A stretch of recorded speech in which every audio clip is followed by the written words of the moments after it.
Hello friends, welcome back to our channel.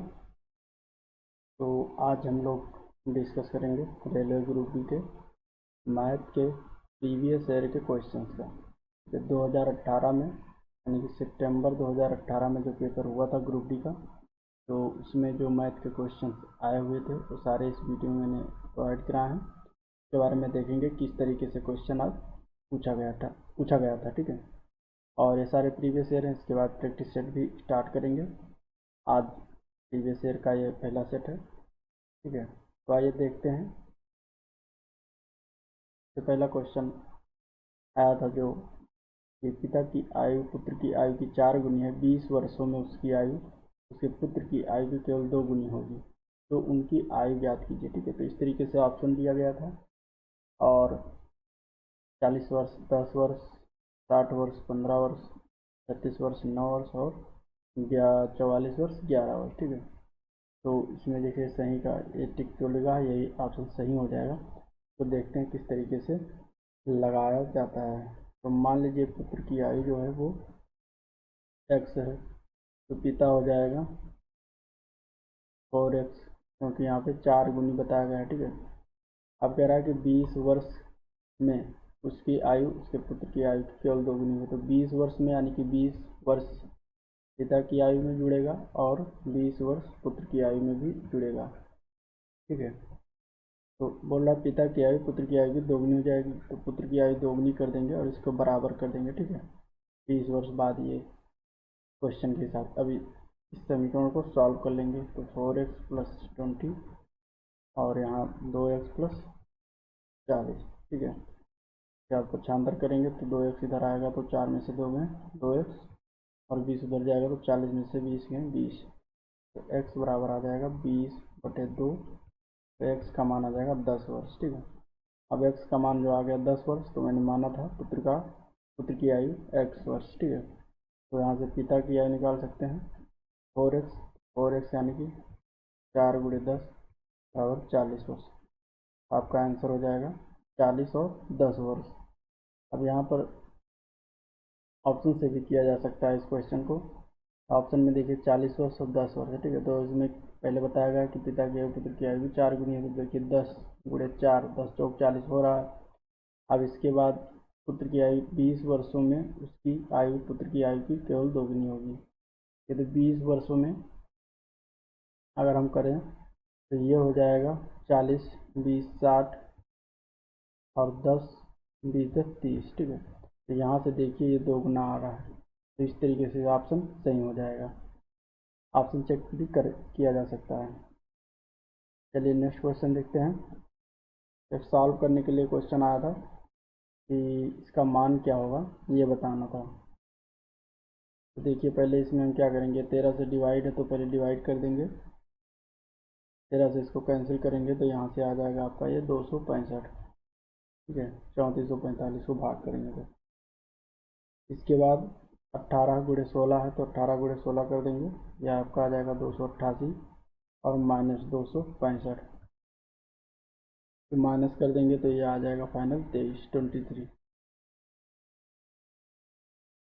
Next question आया था, धारा के विपरीत 75 किलोमीटर की दूरी तय करने के लिए नाविक को 12 घंटे का समय लगता है, जबकि धारा की दिशा में उतनी ही दूरी तय करने में केवल 7.5 घंटे का समय लगता है, तो धारा की गति कितनी है। ठीक है, ये क्वेश्चन आया था। देखिए धारा के विपरीत है, 75 किलोमीटर की दूरी तय करने में 12 घंटे का समय लगता है, तो यहाँ से हम लोग चाल निकाल लेंगे। तो चाल क्या हो जाएगा, दूरी बटा समय यानी कि 75/12। तो ये हो गया धारा के विपरीत, धारा के विपरीत नाव की चाल। ठीक है, 75/12 कैंसिल करेंगे तो ये आ जाएगा आपका 6.25 किलोमीटर पर घंटा। अब धारा की दिशा में उतनी ही दूरी 7.5 घंटे में तय करता है, यानी कि 75 किलोमीटर की दूरी 7.5 घंटे में तय करता है, तो कैंसिल करेंगे तो यहाँ पे 0 बढ़ा देंगे, 10 हट जाएगा, 75 × 75 यानी कि 10 किलोमीटर पर घंटा आ जाएगा धारा के साथ, धारा की दिशा में धारा के साथ में। ठीक है,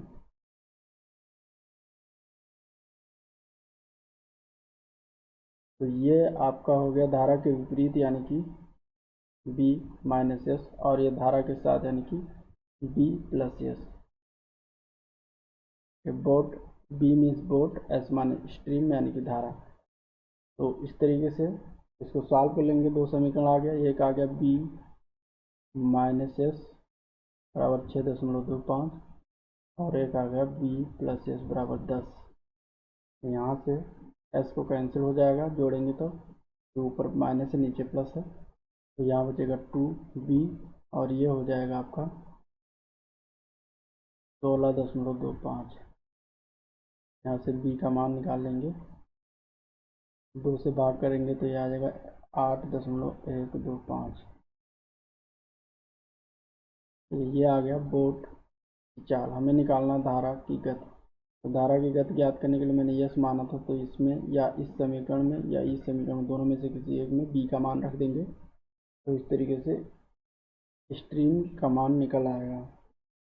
तो यहाँ से हम देखते हैं बी प्लस एस बराबर 10, और मान रखेंगे एस बराबर बी का मान 8.125, इधर लाएंगे तो माइनस आएगा 8.125। तो इसमें से माइनस करेंगे तो फाइनल आंसर आ जाएगा 1.875 किलोमीटर पर घंटा, जो कि ये धारा की गति का मान है। और यही आंसर हो जाएगा, क्योंकि 3 पार्ट में आंसर करेक्ट दिया गया। ठीक है, ये जो आया था ये नाव का था और ये धारा का है। ये ध्यान रखना है कि धारा का पूछा गया है, नाव का पूछा गया है। अगला क्वेश्चन आया था कि √324 बराबर x इंटू 8, तो x का मान क्या होगा। हमें बताना था कि ये x जो है इसका मान क्या होगा। तो देखिए ये 324 जो रूट दिया गया है, ये 18 का स्क्वायर दिया गया है। ठीक है, अब यहाँ से वर्ग अंडर रूट लगा हुआ है, तो यहाँ से 18 निकल आएगा, ये बराबर है x इंटू 8। तो यहाँ से देखिए x का मान क्या है, कंपेयर करने पर x का मान 1 आ जाएगा वैल्यू। तो यही आपका आंसर हो जाएगा, जो कि दूसरे पार्ट में दिया गया था। अगला क्वेश्चन देखते हैं। तो इस टाइप के क्वेश्चन पूछे जाते हैं, और इसमें जो है हमें क्या करना है, देखिए a + 1/a बराबर 8 दिया है, और इसका मान निकालना है a³ + 1/a³। तो यहाँ हम क्या करेंगे, ये जो पोर्शन दिया गया है इसमें हम क्यूब कर देंगे दोनों तरफ। ठीक है, तो यहाँ पे क्या हो जाएगा, a + 1/a का होल क्यूब कर देंगे, और इधर भी होल क्यूब कर देंगे। अब इसको, इस ब्रैकेट को ओपन कर लेंगे, तो a + b का होल क्यूब जो फार्मूला होता है उसको लगा देंगे, तो हो जाएगा a³ + 1/a³ + 3ab। तो 3ab तो a इंटू 1/a, तो ये कैंसिल हो जाएगा, 1 बचेगा, और एक ब्रैकेट में फिर a + b यानी कि a + 1/a आएगा, a + 1/a आ जाएगा। और यहाँ पे 8 का क्यूब यानी कि 512 होता है। अब इसका मान 8 जो दिया गया यहीं पर रख देंगे, तो आपका हो जाएगा a + 1/a³ + 3 × 8 बराबर 512। अब ये 8 × 3 यहाँ पे हो जाएगा, तो इसको पक्षांतर कर देंगे, तो 8 × 3 = 24, 512 - 24 हो जाएगा, और माइनस करेंगे तो फाइनल आ जाएगा 488, जो कि a³ + 1/a³ का मान हो जाएगा। और यही पूछा गया था। ठीक है, तो इस तरीके से निकाला जाता है इसका मान। अगला क्वेश्चन आया था, 2 स्टेशनों के बीच की कुल दूरी 390 किलोमीटर है, और यदि एक ट्रेन इस दूरी का 182 किलोमीटर 56 किलोमीटर पर घंटा की गति से और 108 किलोमीटर 72 किलोमीटर पर घंटा की गति से पूरा करती है, तो शेष दूरी को ट्रेन द्वारा 1 से 1/4 घंटे में पूरा किया जाता है। तो पूरी यात्रा के दौरान ट्रेन की औसत गति ज्ञात करना था। ठीक है, एवरेज स्पीड ज्ञात करना था। तो एवरेज स्पीड के लिए फार्मूला होता है, average speed equal to total distance upon total time. ये फार्मूला होता है एवरेज स्पीड निकालने के लिए। ठीक है, यहाँ से देखिए शेष दूरी को ट्रेन द्वारा 1 से 1/4 घंटे में पूरा किया जाता है, तो ये पता हुआ है एक।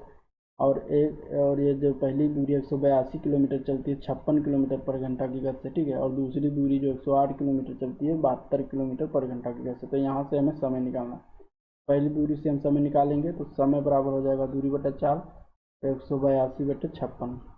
यहाँ से इसको कैंसिल करेंगे, तो आपका आ जाएगा 26/8। घंटा, 26/8 घंटा, ठीक है। ये पहला दूरी के समय है। अब दूसरी दूरी से समय निकालेंगे, ठीक है। तो 108 किलोमीटर चलती है 72 किलोमीटर पर घंटा की स्पीड से। यहाँ से इसको कैंसिल करेंगे, ये आपका आ जाएगा 12/8 घंटा। ये तो तीनों का समय पूरा हो गया, सॉरी तीनों का समय ज्ञात हो गया। तो यहाँ से अब टोटल टाइम भी मिलेगा, टोटल डिस्टेंस तो पता है 390 किलोमीटर। तो एवरेज स्पीड निकालने के लिए मान रख देंगे, तो 390 बटे टोटल टाइम हो जाएगा 26/8 प्लस 12/8 और प्लस 1 से 1/4 यानी कि 4×1 4 और 5/4 घंटा। तो इस तरीके से एवरेज स्पीड निकाला जाता है। नीचे जो मान दिया गया है उसका हम एलसीएम ले लेंगे, तो 8 एलसीएम हो जाएगा। यहाँ हो जाएगा 26, यहाँ हो जाएगा 12 और यहाँ पे हो जाएगा 10, क्योंकि 4 नीचे 4 में 2 का गुणा करेंगे तब 8 जाएगा, ऊपर भी 2 से गुणा करेंगे, ऊपर हो जाएगा 390 और 26 12 38 और 10 48, तो 48 लिख देंगे बटे 8 तो ये ऊपर चला जाएगा, ठीक है। 8 से इसको कैंसिल कर देंगे, 6 आ जाएगा। 6 से इसको कैंसिल करेंगे तो 6 6 का 36 और 3 6 पंचे 30, ठीक है।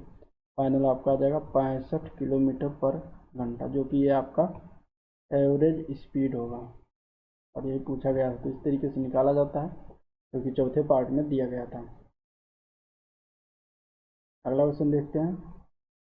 एक पार्ट पाई चार्ट दिया गया था। दिसंबर 2017 तक भारत के विभिन्न बैंकों द्वारा संसाधित गैर निष्पादन संपत्ति यानी कि एनपीए के बारे में जानकारी देता है। ए और B C D E F करके इसमें 30%, 25%, 15, 5, 20% इस तरीके से दिया गया था, ठीक है।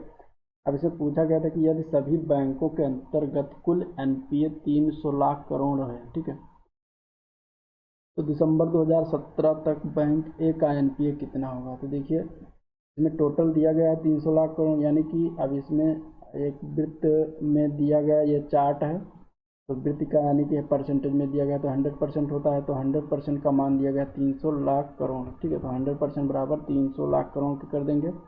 यहाँ से 1% का मान निकल आएगा, आपका हो जाएगा 3।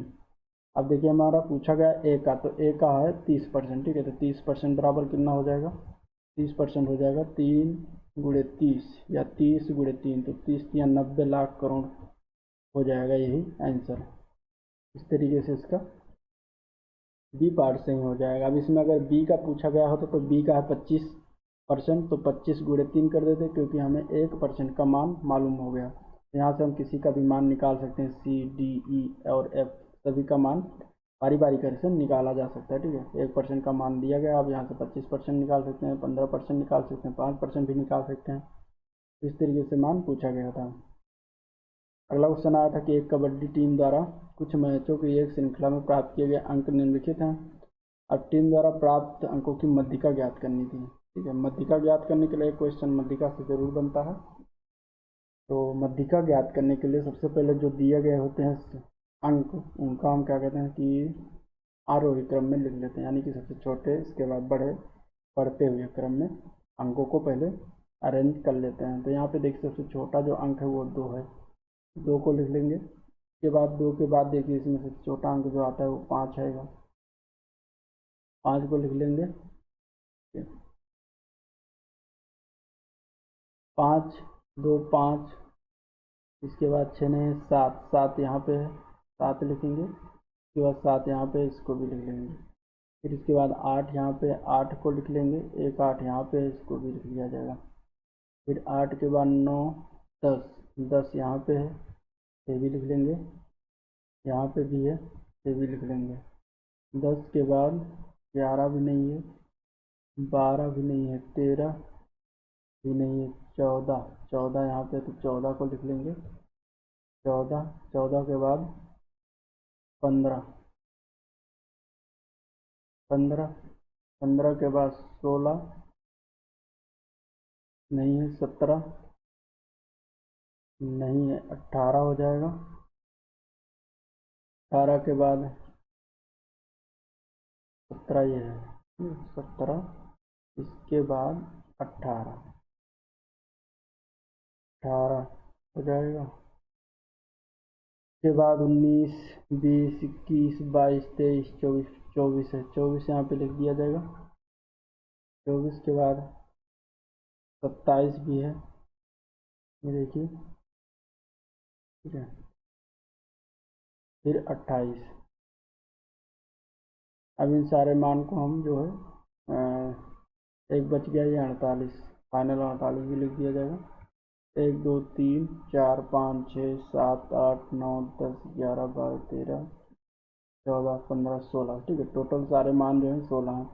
तो अगर रेंज हो गया तो यहाँ से क्या करेंगे, इसमें 16 है तो 8 इधर से, 8 उधर से गिन लेंगे। 1 2 3 4 5 6 7 8, ठीक है। यहाँ तक 8 हो गया, और फिर इधर भी 8 गिन लेंगे तो 1 2 3 4 5 6 7 8, यहाँ तक 8 हो गया, ठीक है। अब देखिए 8 जहाँ से हो रहा है वहाँ की जो दो संख्याएं होती हैं, अगर सम होता है तो बीच की जो दो संख्याएं होती हैं उसको जोड़ के और बटा 2 कर देंगे तो वहाँ से मध्यिका निकल आता है, ठीक है। ये इस तरीके से मध्यिका निकालने के लिए सम अगर होती हैं तो बीच की दो संख्याएं उठाएंगे और उसको जोड़ के और 2 से डिवाइड कर देंगे तो वहाँ से मध्यिका निकले। अगर विषम संख्या होती तो एक संख्या इसमें रह जाता, वही मध्यिका हो जाती। 10 14 24 बटे 2 और इसका फाइनल आ जाएगा आपका 12, तो ये आंसर हो जाएगा 12। तो इस तरीके से मध्यिका निकाली जाती है। नेक्स्ट क्वेश्चन आया था, सरलीकरण करना था, इसका मान क्या होगा ये बताना था। तो पहले जो ब्रैकेट लगा ब्रैकेट के अंदर पहले सॉल्व करेंगे। तो 114 डिवाइड बाई 19, तो 19 से इसको डिवाइड करेंगे तो यहाँ पे आ जाएगा 6, यहाँ पे गुणे लगा है, गुणे लगा दें। फिर ब्रैकेट के अंदर सॉल्व करेंगे तो 85 माइनस 23 गुणे 5, ठीक है। 23 गुणे 5 तो यहाँ पे 115 हो जाएगा, और 115 माइनस 85 तो ये माइनस में मान आएगा -30, ठीक है। इंटू 6 इधर लगा हुआ है तो 6 से लिख देंगे। अब इसको गुणा कर लेंगे, यहाँ पे प्लस है, फिर ब्रैकेट लगा है तो ब्रैकेट पहले सॉल्व करेंगे तो 13 से डिवाइड करेंगे तो यहाँ पे 13 बार जाएगा, और 13 प्लस 13, ठीक है। 13 13 26, और 26 डिवाइड बाई फिर 338 इधर दिया है, ठीक है, और इधर प्लस दिया है।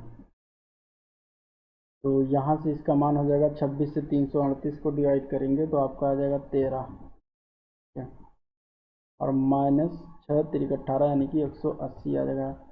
तो 180 में से 13 घटाएंगे तो -167 आ जाएगा, और यही आपका आंसर हो जाएगा।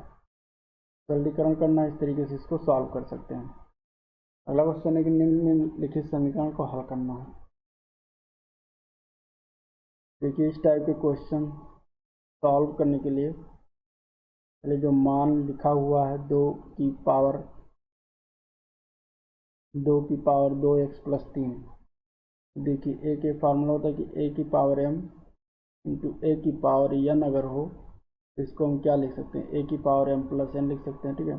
तो यहाँ पर भी हम इसको ऐसे ही तोड़ेंगे। तो 2 की पावर 2x प्लस 3 लिखा तो 2 की पावर 2x इंटू 2 की पावर 3 इसको लिखा जा सकता है, और -17 है, ठीक है। यहाँ पे 9 से अंदर गुणा कर देंगे, 9 इंटू 2 की पावर x और -9 गुणे 2 यानी कि 18 हो जाएगा।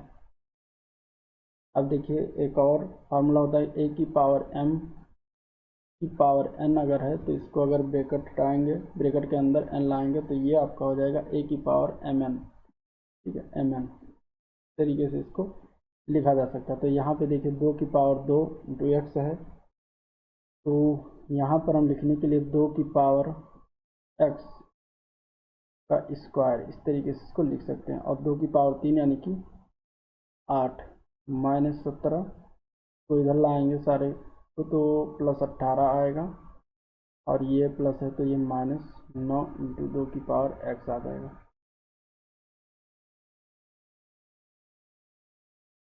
अब यहाँ से 2 की पावर x जो है इसको हम मान लेते हैं, 2 की पावर x बराबर y के मान लेते हैं, ठीक है। मान रख देते हैं 2 की पावर x बराबर y, तो y स्क्वायर हो जाएगा, और 8 है तो 8 आगे हो जाएगा, 8y स्क्वायर -17 प्लस 18 तो ये +1 हो जाएगा, और -9 इंटू 2 की पावर x को y माना तो y हम लिख देंगे, ठीक है। इसको और अरेंज कर लेते हैं तो 8y स्क्वायर -9y और +1 हो जाएगा, ठीक है। तो अभी एक तरीके से द्विघात समीकरण बन गया। अब इसको हम सॉल्व कर सकते हैं आसानी से।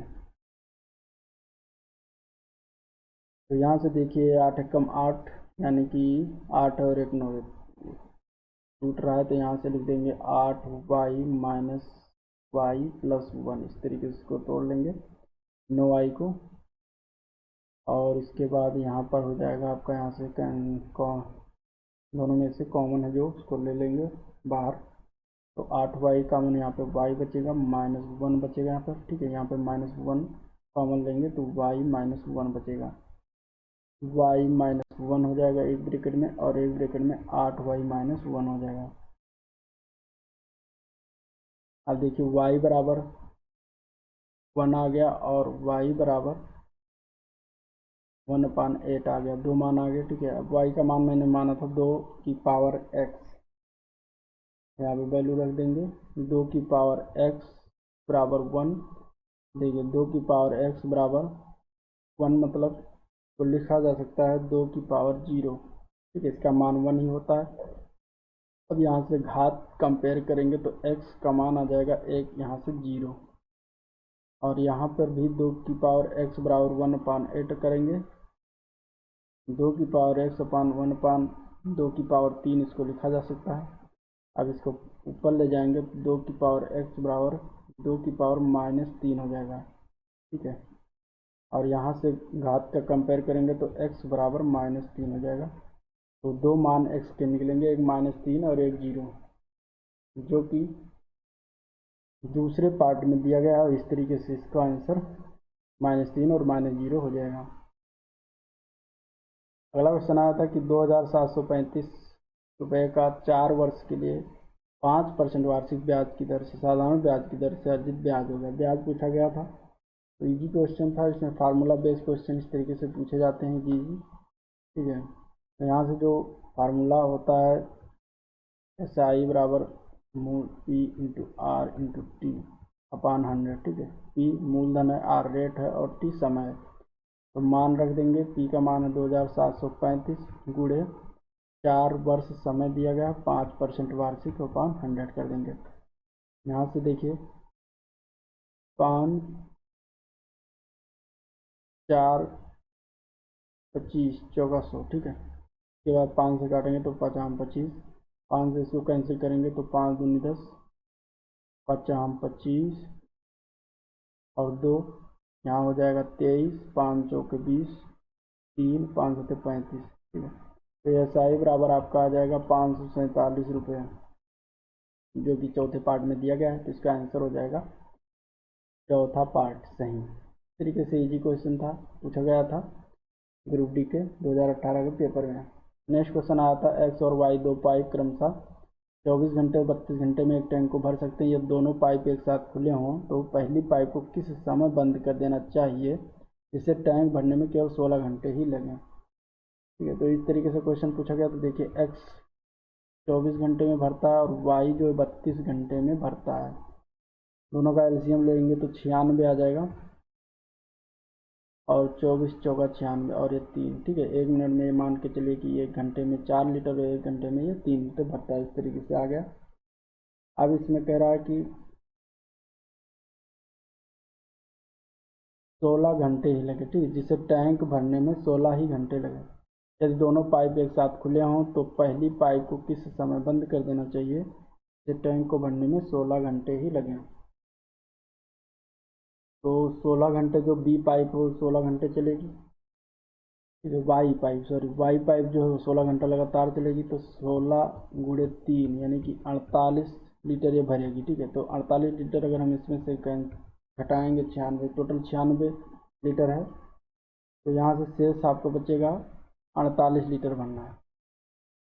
अब यही 48 लीटर जो है एक को भरना है, तो एक का समय निकाल लेंगे कि कितने घंटे बाद वो भरेगा। तो ये जो 4 घंटे में भरता है, तो यहाँ से ए का समय हो जाएगा 48/4 यानी कि 12 घंटे, और 12 घंटे बाद बंद कर देंगे एक्स को, तो वाई और एक्स जो है 16 घंटे में ही टोटी भर जाएगी। आंसर इसका हो जाएगा 12 घंटा। नेक्स्ट क्वेश्चन आया था 324 से पूर्णतः विभाज्य 5 अंकों की सबसे बड़ी संख्या ज्ञात करिए। तो 5 अंकों की सबसे बड़ी संख्या होती है,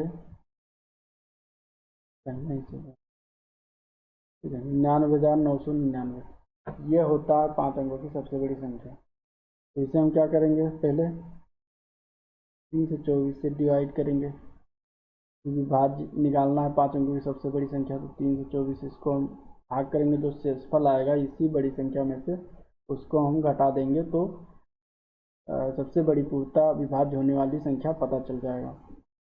तो ये 2 बार जाएगा 648, और यहाँ बचेगा आपका 351। के बाद ये एक बार और जाएगा 324 2 7। अब ये 9 यहाँ से लेंगे, फिर इसके बाद 9 लेंगे, एक जीरो यहाँ बढ़ा देंगे, ठीक है। अब ये 8 बार और जाएगा 2592, ठीक है। हटाएंगे 207 शेषफल। अब ये जो 207 शेषफल आया है, ये 99,999 में से घटा देंगे तो हमें वो संख्या मालूम हो जाएगी, जो पूर्णतः 324 से डिवाइड होगी, 5 अंकों की सबसे बड़ी संख्या। तो घटाने पर आएगा 2 9 7 9 9, 99,792, जो कि आंसर यही हो जाएगा, जो कि सबसे बड़ी संख्या 5 अंकों की होगी, जो 324 से डिवाइड होगी पूर्णतः।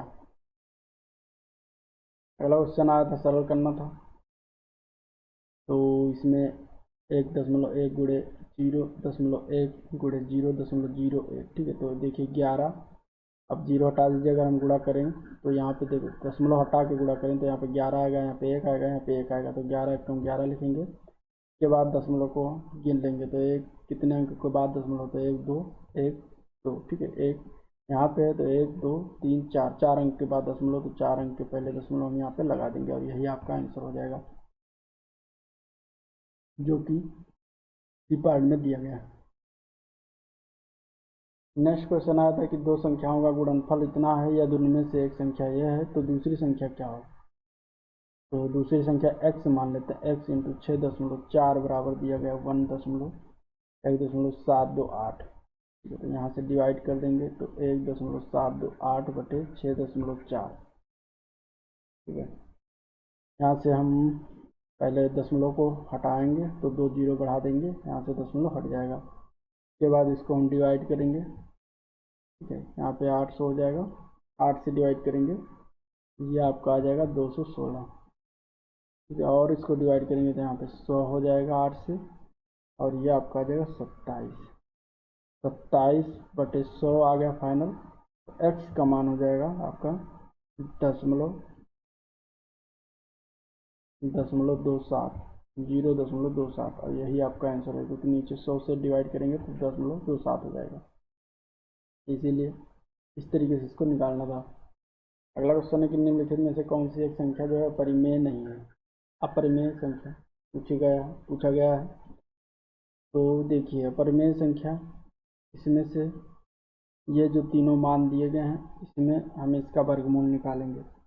64 84 किसका वर्ग होता है, तो ये 78 का वर्ग होता है, ठीक है। संपूर्ण संख्या आ गया।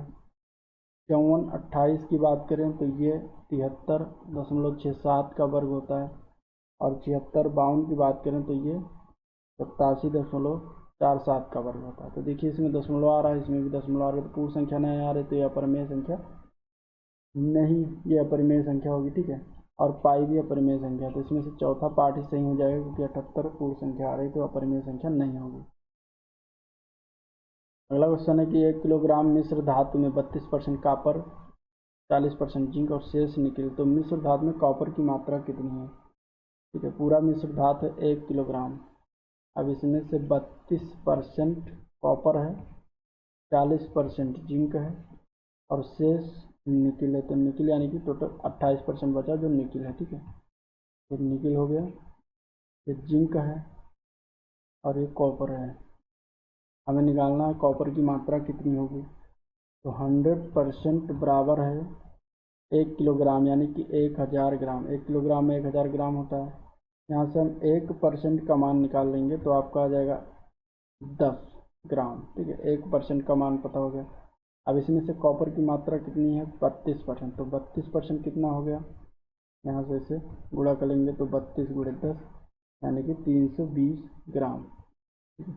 तो ये आपका आंसर हो जाएगा 320 ग्राम। यहाँ से अगर ये जिंक का मान पूछता तो 40 है, 40 गुणे 10 कर दें 400 ग्राम जिंक हो जाएगा। शेष निकल, अगर निकल का मान पूछा तो 28% है, तो 28 गुणे कर 10 कर देते 280 ग्राम निकल हो जाता। तो इस तरीके से इसमें निकाल लिया जाता है। अगला क्वेश्चन है, 1000 की धनराशि को तारा, तमन्ना और टीना के बीच 4:5:6 के अनुपात में वितरित किया था। तारा और टीना के बीच की राशियों का अंतर कितना होगा, 4:6, 5:6, ठीक है। ये टोटल है 5, 4, 9, 6, 15 रेशियो बराबर 1000 रुपये। यहाँ से एक रेशियो का मान निकालेंगे तो 1000/15 हो जाएगा, 1000/15 हो जाएगा, ठीक है। अब कह रहा है कि तारा और टीना के बीच, तो तारा यहाँ पे है, टीना यहाँ पे, तो 4 और 6 ये तारा और टीना है, तो इनके बीच का अंतर पूछा गया है। इनके बीच का हम रेशियो का अंतर देखेंगे तो 2 आता है, ठीक है। तो 2 रेशियो कितना हो जाएगा, तो एक रेशियो का मान पता, तो 2 रेशियो का मान हम यहाँ से निकाल लेंगे तो 1000/15 गुणे 2 हो जाएगा। यहाँ से इसको सॉल्व करेंगे तो ये आपका आ जाएगा 133.33 रुपये। यही हमें जांच करना होता है, इसका चौथा पार्ट सही हो जाएगा। इस तरीके से इसमें निकाल लिया जाता है। अगला क्वेश्चन आया था, किसी समकोण त्रिभुज की 2 संलग्न भुजाएं जो है 1.5 सेंटीमीटर और 2 सेंटीमीटर लंबी, इसके परिवृत्त का क्षेत्रफल पूछा गया था। त्रिभुज का, समकोण त्रिभुज के परिवृत्त का क्षेत्रफल पूछा गया। तो ये समकोण त्रिभुज है, मान लीजिए ये 90 डिग्री है, तो इसका जो इस रेखा का अर्धक होता है और इस रेखा का अर्धक जो एकटान बिंदु होता है, यहाँ से इसको मिलाते हैं तो ये इस तरीके से इसमें एक वृत्त बनता है, ठीक है। इस तरीके से इसका एक वृत्त बनता है, ठीक है, जो कि ये त्रिभुज के तीनों बिंदुओं को मिलाते हुए जाता है, और यहाँ से इसका ये त्रिज्या हो जाता है, ये इस तरीके से। हमें इस परिवृत्त का क्षेत्रफल ज्ञात करना है, क्या होगा, इसमें देखिए इसका फार्मूला होता है R बराबर ABC/4S। R में त्रिज्या, ABC यानी कि त्रिभुज की भुजाएं अपान 4S, S में त्रिभुज का क्षेत्रफल। तो इस तरीके से ये फार्मूला होता है त्रिज्या निकालने का। अब यहाँ से हमें AB का मान तो पता है, 2 संलग्न भुजाएं हैं यानी कि ये 1.5 है और ये 2 है, ठीक है। तो तीसरे का मान यानी कि कर्ण का मान हमें ज्ञात करना है। तो कर्ण का स्क्वायर जो होता है पाइथागोरस प्रमेय लगा देंगे यहाँ से, तो 1.5 का स्क्वायर यानी कि 15, 225 यानी कि 2.25 हो जाएगा, और 2 दूनी 4 हो जाएगा, तो 4 2 6.25 आ जाएगा। यहाँ से C यानी कि कर्ण का मान ज्ञात करेंगे तो यह आपका आ जाएगा 2.5। तो तीसरी यानी तीसरी भुजा का मान पता हो गया, तो यहाँ से अब हम R निकाल सकते हैं, ठीक है। तो R निकालने के लिए भी S का मान हमें चाहिए, तो S मीन्स त्रिभुज का क्षेत्रफल यानी कि 1/2 बेस इंटू हाइट होता है, तो बेस इसका 2 इंटू हाइट का मान है 1.5 रख देंगे, 2 से 2 कैंसिल हो जाएगा, S का मान 1.5 आ जाएगा। तो यहाँ से हम त्रिज्या निकालेंगे तो ABC यानी कि 1.5 गुणे 2 और गुणे 2.5 अपान 4 गुणे S का मान है 1.5, यहाँ से 1.5 कट जाएगा, यहाँ से 2 दूनी 4, ठीक है। और फिर 2 से 25 को काटेंगे, 2.5 काटेंगे तो 1.25, ये हो गया आपका ये त्रिज्या। त्रिज्या पता हो गया, तो वृत्त का क्षेत्रफल होता है πr²। तो यहाँ से पाई का मान ऐसे, R का मान 1.25 का स्क्वायर हो जाएगा, ठीक है। अब इसका हम स्क्वायर करेंगे तो ये आपका आ जाएगा 1.5625 पाई सेंटीमीटर स्क्वायर, और यही का क्षेत्रफल हो जाएगा, जो कि ये पार्ट में दिया गया था। इस तरीके से इसमें मेन जो आपका होता है फार्मूला, इस फार्मूला को आना चाहिए, तभी आपका आंसर निकल पाएगा। R बराबर ABC/4S। अगला क्वेश्चन आया था, एक व्यक्ति 480 घड़ियाँ जो है 2 घड़ियाँ खरीदता है, एक जो है तो वो 15% की हानि पर और दूसरी को 19% के लाभ पर बेच देता है। इसके पश्चात उसे ज्ञात होता है कि दूसरे ने दोनों घड़ियाँ एक समान मूल्य पर बेची हैं, तो दोनों घड़ियों का क्रय मूल्य ज्ञात करना है। देखिए 15% की हान पर खरीदता है, तो यहाँ से अगर हम निकालेंगे रेशियो में तो 15/100 हो जाएगा, यानी कि 100 रुपये की वस्तु में 15 रुपये का हान हुआ, यानी कि 100 रुपये का इसका क्रय मूल्य हो गया, तो 85 रुपये इसका विक्रय मूल्य हो गया। और दूसरी घड़ी को 19% के लाभ पर बेच देता है, ठीक है, यानी कि 19/100 हो जाएगा, यानी 100 रुपये उसका क्रय मूल्य है तो उसका 119 रुपये जो है विक्रय मूल्य हो जाएगा। तो यहाँ पे अब कह रहा है कि दोनों घड़ियों का समान मूल्य पर बेचे, यानी कि उसका विक्रय मूल्य जो है समान है। देखिए इसको हम कैंसिल कर देंगे, कट रहा है तो 5 से काटेंगे तो ये 20 हो जाएगा और यहाँ पे 17 हो जाएगा, ठीक है। तो ये है विक्रय मूल्य 17 और 119, तो इसको हमें समान करना है क्योंकि यहाँ पे दिया गया कि समान मूल्य पर बेचा गया। तो इसको हम क्या करेंगे, 17 में अगर हम 7 का गुणा कर देंगे इस वाले में तो ये 17 से 119 हो जाएगा, समान हो जाएगा। इसका नया जो रेशियो आ जाएगा 140, यानी 7 में इसमें भी गुणा होगा तो 17 दूना 14, 20 7 140 और ये 17 7 119, ठीक है। और ये हो जाएगा आपका नीचे 100 रेशियो 119। तो अब यहाँ पर हमारा जो विक्रय मूल्य है वो समान हो गया, तो अब यहाँ से हम निकाल सकते हैं। तो क्रय मूल्य क्या है, 140 और 100, यानी कि 240 रेशियो। 240 रेशियो के दिया गया 480 रुपये में 2 घड़ियाँ खरीदता है, तो 240 रेशियो के 480 हो जाएगा, तो यहाँ से एक रेशियो का मान हो जाएगा 2, ठीक है। यहाँ से एक रेशियो का मान 2 हो गया।